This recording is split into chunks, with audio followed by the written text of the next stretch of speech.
Well, we've all heard of bone-chewing dogs, but sock-chewing cats? Let's see what Peter Neville has been up to this week.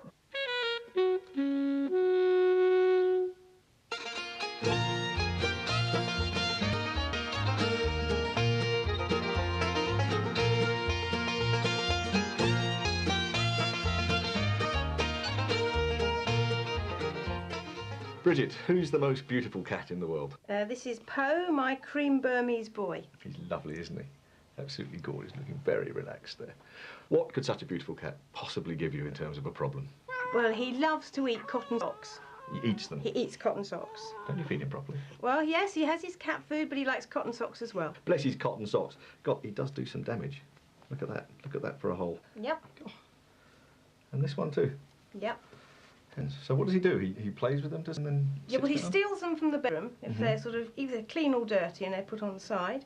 And then he will play with them and disembowel them. And he just eats the sock, does he? Yes, yes. Yeah. And it just goes through, passes out the other end? Yeah. Okay.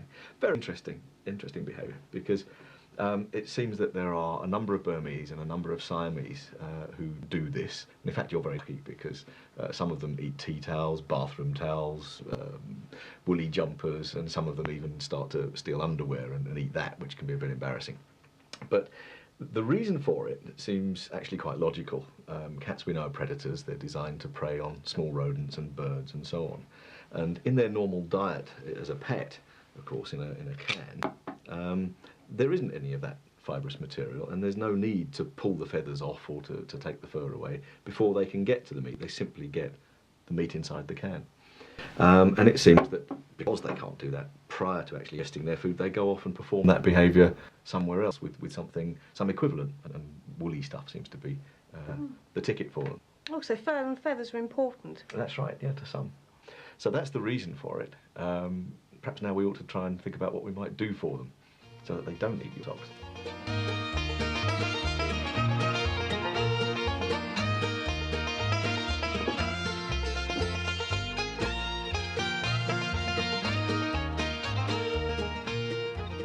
He's quite a hunter, isn't he? Yes, he is. Yeah, he loves a play. Of course, virtually all play with adult cats is about practicing their hunting, and that's terribly important because he doesn't really go out very much, does he? No, no. So for him, the odd bird or mouse, which means you really have to compensate for that indoors. So all this lovely play is perfect for him. Unfortunately, from his point of view, once he's caught the toy, that's really the end of it, and it doesn't then go into eating the toy. So it's important that we get him to spend more time actually ingesting his food to mimic what would happen if he was feeding himself outside. And from that point of view, I think switch him over from feeding wet food so much onto the dry food, because this has to be chewed up, and he'll spend more time at the food bowl. But more important still is actually to provide some sort of substitute for live prey.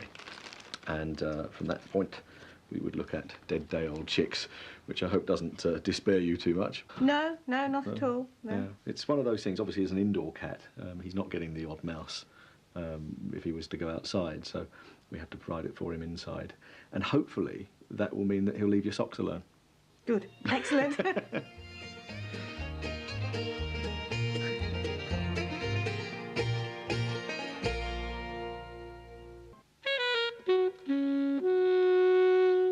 Some more of your pet problems now, and Peter Neville is with us again to give us some answers. Stanley from Bath Dogs Home belongs to the Sansbury family, and they bought him 2.5 years ago. He's a lovely dog, but he doesn't like open spaces. I've got a picture of him here. Good boy, Leo. Now, he can rarely be persuaded to go off the lead. If we let him off, he tends to run straight back to where we left the car. Even on the lead in open spaces, it's clear that he's not enjoying himself. Can you suggest anything to help, please? Yeah, this is quite a common problem with dogs that have spent a long time in rescue kennels, and indeed with puppies that have been brought up in rather unstimulating kennel environments. When they finally get the opportunity to run free, they don't really quite know what to do. And simply just flooding them and throwing them into it means that they quite often panic and run back to the car and so on. So what we like to do is a sort of graded approach to this. One of the nice things that we can use is one of these extendable leads, so that they can steadily move off and yet still remain under control. And if you walk with a friend, then you can slowly start to separate yourselves and call the dog between you, and so he gets used to moving away from the person with the lead. And this particular model goes up to 26 feet, so you've got quite an extension away from the source of comfort, which is the person which the dog doesn't want to leave at the moment. The other thing that's good for dogs who've got this lack of confidence is one of these head collars.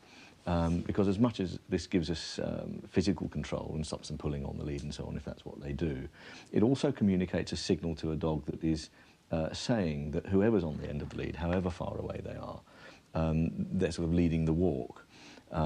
Pressure around the muzzle here is a very important feature of dog social behaviour. And a more important dog in a group will sometimes just grab the muzzles of junior or less important dogs to say, I am in charge of you, I am your pack leader, but I'm a benevolent leader. And if you accept this hold, then you have the confidence of knowing that you're with someone who will protect you and look after you. Ultimately, we let him off the lead when we're confident about him, but sometimes leaving the head collar on so that he still has this signal of confidence. Ultimately, of course, we want to let him run free completely, and I'm sure he'll soon do that. Peter, thanks very much. Some excellent advice there, and I know you'll be back with more of the same next week, so see you then. And we'll see you next week as well. Have a good week. Bye-bye.